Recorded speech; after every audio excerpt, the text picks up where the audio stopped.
welcome back to Die Rolling for episode 9 or day 9 of Advent. Last time we went exploring on a mysterious land, if I can remember. We went into a manger and we ended up finding out what was going on there. But this time we are going on another random quest to door number 9, which is all the way down here. And as the start of every episode, I read a fun little prequel to you to find out what on earth we're doing. So without any further ado, let us begin. So if you thought that was pretty stable, couldn't be more rustic, you are in for a shock. You appear to be in the middle of the cave. You look thoughtfully at the massive rocks around you. Fortunately, some light penetrates through a small opening in the rocks. It appears to be just a crack, but enough to peer out into the thick snowdrift in front of the cave. Suddenly, you sense a movement. Is that a mammoth? It is indeed, and it is not alone. A whole herd is trudging through the snow out there. Wow!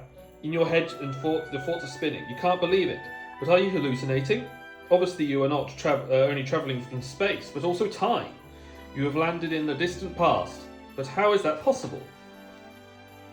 The tremendous trumpet of a mammoth interrupts your thoughts. Right, you still have a job to do. Concentrate. The passage in front of you is narrow enough that neither you or the mammoths can get in or out. At least you are safe here, so that you can take a closer look around the cave. In front of the ground, there is a small bowl filled with red berry mush.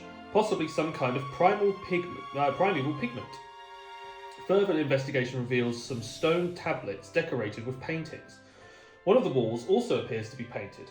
Apparently, someone who here before you spent a lot of time observing creatures outside. Not bad artwork at all. You wish you had that kind of talent. Odd, the colour still looks fresh though.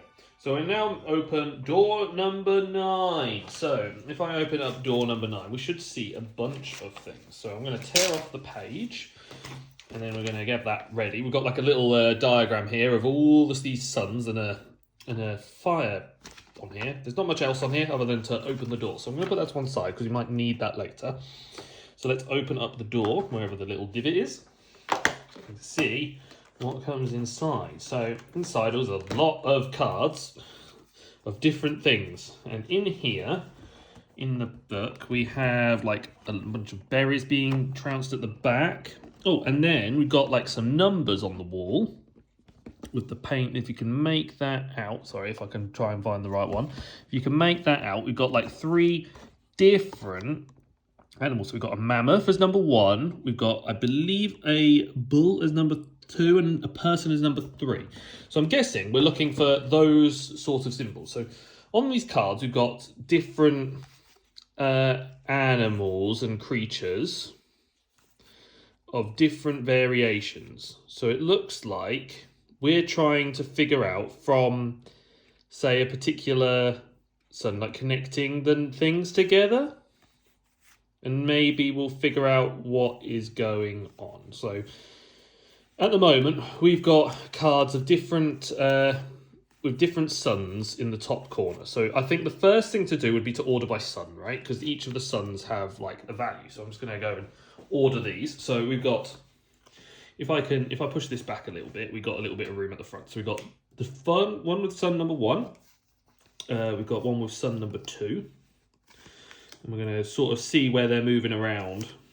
And then we could probably trace where they're going. And then we can use that as our code. So each sun sort of like tracks where they're sort of traveling, and we can then use that as like pinpoints to try and figure out like what sort of pattern they're making on the board. So we've got 1, 2, 3. We're looking for number 4 now. 4. And then we got 5. And then we got 6. And then we got oh, no, that's 8. What am I doing? That's 6. That's 7, 8, and there we go. Right, so there's our order, and we can sort of track where they're heading around on these little tiles here. And then on our big map, we're going to use this as sort of a guide to sort of like travel, like where they're sort of heading. and I'm going to try and do it as best as I can. So we start from here with the, let's start with the mammoth.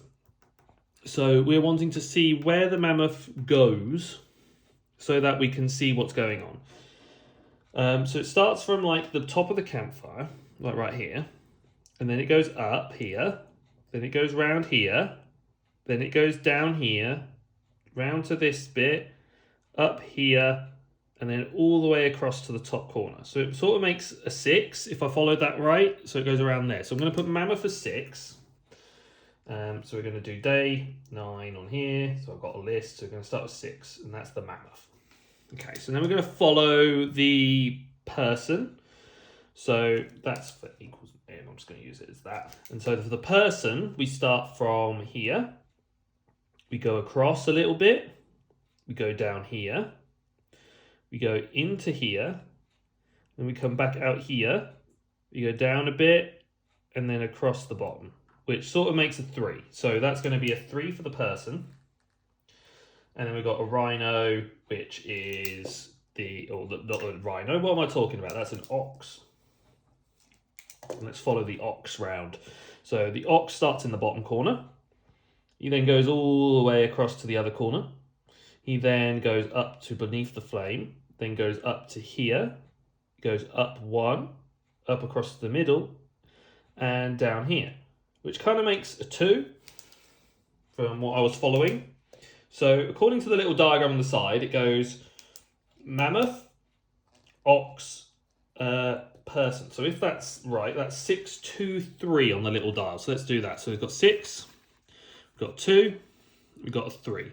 So that reads our little dial on here. So if we flip this over, we have a circle, a hexagon, circle we're looking for. So from our door, which is out in the wilderness, which is over here, we want to go right, and then we want to go diagonally down, and we want to go across. So this one right here.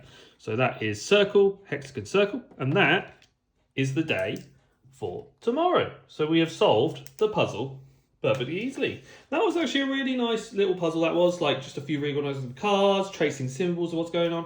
I thought that was really elegantly put. But we have now managed to figure out our way out of this crazy prehistoric land. And I hope you guys enjoyed today's Advent video. So make sure you guys keep following and liking for more of these Advent videos. Make sure to leave comments down below just to let us know what I did wrong or what I did right. You can say, well done, that I actually solved a puzzle for once. Make sure to check us out on Instagram, Facebook, and Adam's secret but not so secret TikTok channel. And most importantly, guys, I want you all to make sure you all stay safe or die rolling.